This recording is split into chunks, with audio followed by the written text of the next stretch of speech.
Hello guys, এই দিদি কথাগুলো কি বলছে শোনো। গরু গোশত নিয়ে আমাদের কোনো কথা বলার, আমাদের কিছু বলা লাগবে না। আমরা কুরবানি করব না, দরকার হয় আমরা গরুর মাংস খাবো না। কিন্তু এই দিদি কথাগুলো কি বলছে ভালো করে মন দিয়ে শোনো, তারপর আমি পরে ভিডিওয়ে আসছি। কুরবানির নিয়ম যে বন্ধ করেছে এই কথা আমরা মানছি না, মানবো না। রাজ্য সরকার কুরবানির নিয়ম বন্ধ করেছে, মানছি না, মানবো না।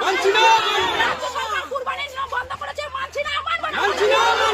দিতে হবেই হবে, গরু বিক্রি করতে দিতে হবেই হবে, গরু বিক্রি করতে দিতে হবেই হবে, নদী করে মহাশয়কে গরু বিক্রি করতে দিতেই হবে। এই নিয়ম চালু করে দেওয়া ছিল, যেমন দিতেই হবে। কেন করবে না? আমরা না আমাদের কিছু বলা লাগবে না, আমরা কিচ্ছু বলবো না। আমাদের মেরেছে, আমরা মার খেয়েছি, আমরা মারবো না। কিন্তু ওদের বিচার ওরাই করে নেবে। আমরা তো চাচ্ছি এটাই যে ওরাই ফাঁসুক। ওরা ফেসে গেছে, আমরা ফাঁসবো না। ওরাই ফেসে গেছে, ওদেরটা ওরাই ফেসে গেছে। ওদের মা বলে জেনে নিয়েছে, ওরা ওদের জন্য ফেসে